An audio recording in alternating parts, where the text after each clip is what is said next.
It is not uncommon at all for the BBC to engage in completely and utterly nonsensical rhetoric and ideas. But sometimes the British brainwash corporation just goes full BBC. And one should never go full BBC.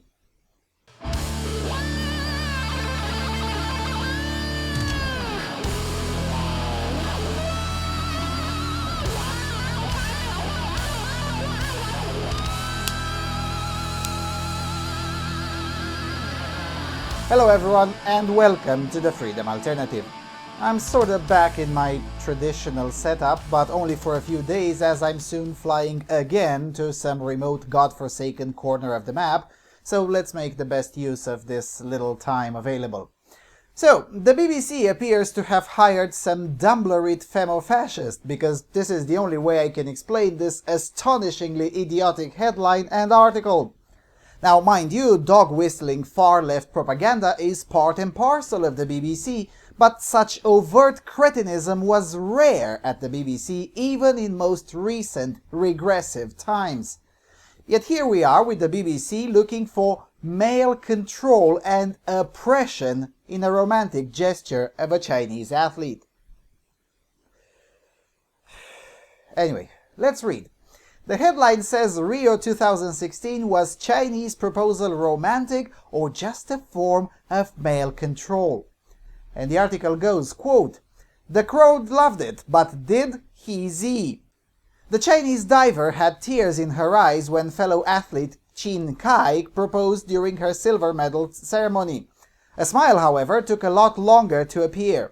She eventually said yes to her boyfriend of 6 years, but his very public stunt has since divided opinion around the world." But has it? I mean, has this indeed divided opinion around the world? Because look, I am subscribed to almost everything big and small when it comes to sexual politics, from the far fringes of the femo-fascists to the far fringes of the men's rights movement, and anything in between, imaginable and unimaginable, and in several languages. Yet until the BBC published this crap, nobody, and I mean nobody with any remote interest in sexual politics, considered this event relevant enough to try to come up with a view on it. Anyway, let's read further. Quote, "In China, where unusual marriage proposals are widely shared and commented on, some gushed over the romantic gesture of a lifetime, but others were skeptical.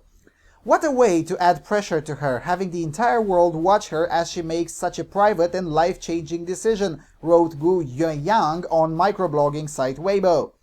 "If she rejects his offer of marriage, she will be labeled a cruel person by billions around the world watching. It may be masked as romantic, but I feel otherwise."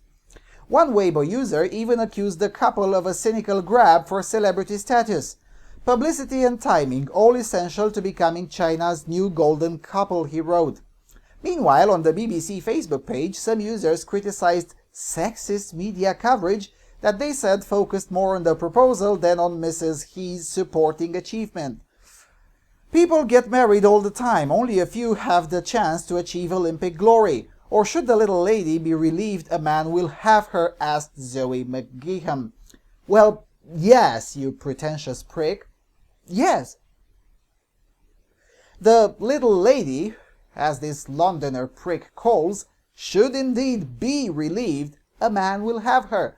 In case you don't know, in China, if you're over 30 and still unmarried, it's game over. Westerners thought, mistakenly I might add, that the fact that there are far more men than women in China, this will bring a fiercer competition over women, which would result in better outcomes for women. But it did not work out that way over the long run. It turns out that the Chinese, both men and women, tend to actually like their culture, which has quite strict prescriptions about family life and the expectations upon each sex. And now that the Communist Party has loosened its grip on culture, at least when compared to Mao's time, that culture is reasserting itself stronger and stronger. Anyway, let's read a bit more. Quote, "London-based author Sunny Singh tweeted that the proposal revealed a sense of male entitlement. She described it on the BBC as a dick move and definitely not romantic. It's a control mechanism, a way of saying you may just have won an Olympic medal or be a CEO or have designed a spacecraft, But really, the most important thing is you're my wife, she said. Mr. Chin had also taken advantage of what must already have been an emotional moment, Mrs. Singh said. You would also have to be extremely brave to say no at that point. You've won a medal, you're in the public, you've worked your whole life for this. Even the best human being is likely to be emotionally shaky and vulnerable at such a moment. And women are taught from an early age to be nice and not to say no, she added. Mr. Chin's proposal was not the first to take place at the Rio Games. Earlier, Marjorie Enya entered the pitch after the first women's rugby sevens final between Australia and New Zealand and asked Brazilian player Isadora Cerullo to marry her. But that was different, Mrs. Singh said, because it did not involve hijacking a medal ceremony. Well, actually, no. The only reason this Londoner prick thinks that was different is because it's lesbians. And as we all know, political lesbianism is one of the pillars of the feminist ideology.